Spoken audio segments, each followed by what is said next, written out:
Good morning बच्चों। आज है 11 जनवरी और आज हम करेंगे कक्षा 9वीं की सामाजिक विज्ञान की वर्कशीट नंबर 63, जिसमें हमारा विषय रहेगा जलवायु। और जलवायु में ही पिछली वर्कशीट में हमने शीत ऋतु के बारे में पढ़ा था और आज हम पढ़ेंगे ग्रीष्म ऋतु के बारे में कि ग्रीष्म ऋतु क्या होती है और कब से कब तक चलती है, इसमें टेम्परेचर कितना रहता है, कब हम इस ऋतु को ग्रीष्म ऋतु कहेंगे, ये सब। ठीक है, तो आइए बच्चों स्टार्ट करते हैं। सबसे पहले हम देखते हैं ग्रीष्म ऋतु। ग्रीष्म ऋतु क्या होती है? जिसे हम गर्मी की ऋतु बोलते हैं वो ही हम उसे ग्रीष्म ऋतु कहते हैं। तो इसमें क्या होता है कि सूर्य के उत्तर की ओर आभासी गति के कारण भूमंडलीय ताप पट्टी उत्तर की तरफ खिसक जाती है। ठीक है, मार्च से मई तक भारत में ग्रीष्म ऋतु होती है। तो इसका समय पीरियड कब होता है? मार्च से मई तक। अभी हमने क्या देखा था? शीत ऋतु जो देखी थी वो मध्य नवंबर से फरवरी तक थी। फिर इसके बाद में हमारी ग्रीष्म ऋतु आ जाती है जो कि मार्च से मई तक रहती है। फिर हम देखते हैं मार्च में दक्कन के पठार का उच्च तापमान लगभग 38 डिग्री सेल्सियस होता है। दक्कन का पठार आपने देखा होगा, जो महाराष्ट्र एमपी वाला जो हिस्सा है उसे हम दक्कन का पठार कहते हैं।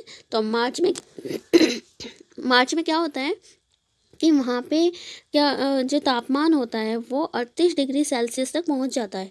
ठीक है, मैंने आपको बताया था कि 15 नॉर्मली जो टेम्परेचर होता है वो 25 डिग्री सेल्सियस होता है। अगर उससे ज़्यादा होगा तो ग्रीष्म मतलब गर्मी बढ़ेगी और अगर उससे कम होता है तो सर्दी बढ़ेगी। यहाँ पर हम क्या देखते हैं कि जो टेम्परेचर है वो कितना हो गया है? 38 डिग्री सेल्सियस। तो इसका मतलब तो गर्मी बढ़ेगी। अब देखो, अप्रैल में मध्य प्रदेश एवं गुजरात का तापमान लगभग 42 डिग्री सेल्सियस होता है।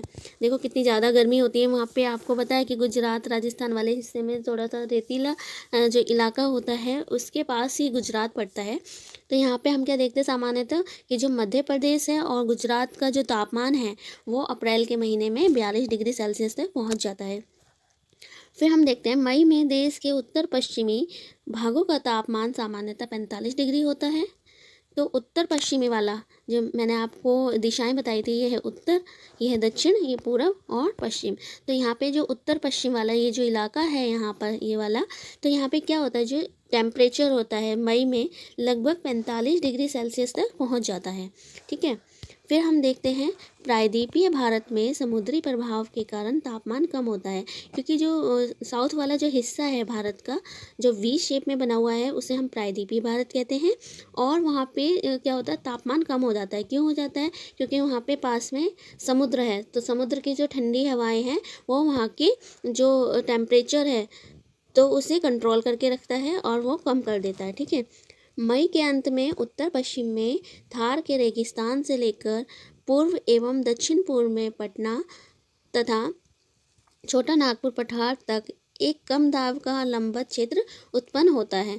तो आपने देखा कि प्रायद्वीपीय भारत में क्या होता है कि समुद्री जो प्रभाव होता है, समुद्री जो हवाएं चलती हैं उसकी वजह से तापमान कम रहता है। लेकिन मई के अंत तक क्या होता है कि उत्तर पश्चिम में जो आपका राजस्थान वाला हिस्सा था और वहाँ से जो थार का रेगिस्तान है जो आपने राजस्थान में सुना होगा, वहाँ से लेकर दक्षिण पूर्व किस साइड पड़ेगा? इधर तमिलनाडु की तरफ में पड़ेगा और छोटा नागपुर का पठार। तो इसके बीच में आप ऐसे देख लेंगे, इस तरह से क्या होगा, इस वाले क्षेत्र में एक कम दाब का लंबवत क्षेत्र उत्पन्न होता है। ठीक है, फिर हम देखते हैं कि लू ग्रीष्म काल का एक प्रभावी लक्षण है। तो हमारे जो देश में भारत में उत्तरी भारत में क्या होता है कि आपने देखी होगी कि गर्मी के टाइम में लू चलती हैं। तो लू चलती हैं वो एक क्या है, प्रभावी लक्षण के रूप में देखा जाता है गर्मी में। फिर हम देखते हैं ये धूल भरी गर्म एवं शुष्क पवनें होती हैं। जो लू होती है, लू हम किसे बोलते हैं? गर्मी में लू चलती है ना, तो हम जो धूल भरी जो आंधियाँ चलती हैं या सूखी पवनें चलती हैं उन्हें हम लू कहते हैं। ठीक है, जो कि दिन के समय भारत के उत्तर एवं उत्तर पश्चिमी क्षेत्रों में चलती है। कहाँ पे चलती है? जो उत्तर भारत है वहाँ और उत्तर पश्चिमी क्षेत्रों में, जो राजस्थान वाला एरिया है, उत्तर प्रदेश वाला एरिया है, वहाँ पर चलती है। ठीक है, फिर हम देखते हैं उत्तरी भारत में मई महीने के दौरान सामान्यतः धूल भरी आंधियाँ आती हैं, जिसे हम लू कहते हैं। धूल भरी आंधी उन्हीं को ही कहते हैं। ये आंधियाँ अस्थायी रूप से आराम पहुँचाती है। ये जो आंधियाँ आती है ये क्या करती है? अस्थायी रूप से, जो कि फिक्स नहीं है, कुछ समय के लिए क्या करती है? हमें आराम पहुँचाती है। क्यों पहुँचाती है? क्योंकि ये तापमान को कम कर देती है। जब ये आंधियाँ आती हैं तो ये जो टेम्परेचर है या सूर्य की जो किरणें आ रही हैं उस गर्मी को कुछ टाइम के लिए कम कर देती हैं, ठीक है, तथा अपने साथ ठंडे समीर एवं हल्की वर्षा लाती हैं। ये क्या करती है, जब आपने देखा होगा जब भी आंधियाँ आती है तो उसके बाद में थोड़ी सी बूंदाबांदी हो जाती है जिससे वो आंधी रुक जाती है, ठीक है। तो ये क्या होती है, ठंडे समीर मतलब तो ठंडी हवा, समीर का मतलब होता है हवा, और हल्की वर्षा अपने साथ लाती हैं। इससे क्या होता है, वहाँ का टेम्परेचर थोड़ा सा कम हो जाता है और कुछ समय के लिए ये हमें आराम पहुँचाती है। बैसाख के महीने में होने के कारण पश्चिम बंगाल में इसे काल बैसाखी के नाम से भी जाना जाता है।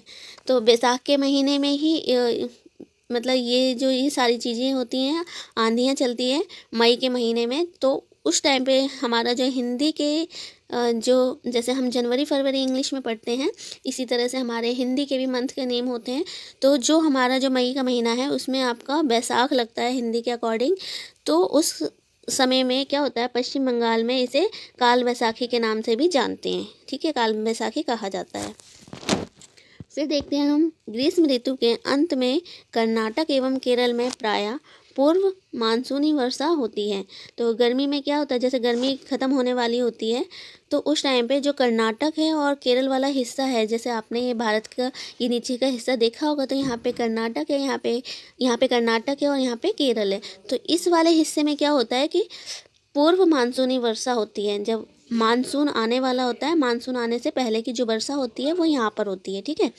इसके कारण आम जल्दी पक जाते हैं तथा प्रायः इसे आम्र वर्षा भी कहा जाता है। तो जब गर्मी की ऋतु खत्म होने वाली होती है, जो केरल और कर्नाटक वाला हिस्सा है, तो क्योंकि जब ग्रीष्म ऋतु खत्म होगी तो पूर्व मानसून आएगा,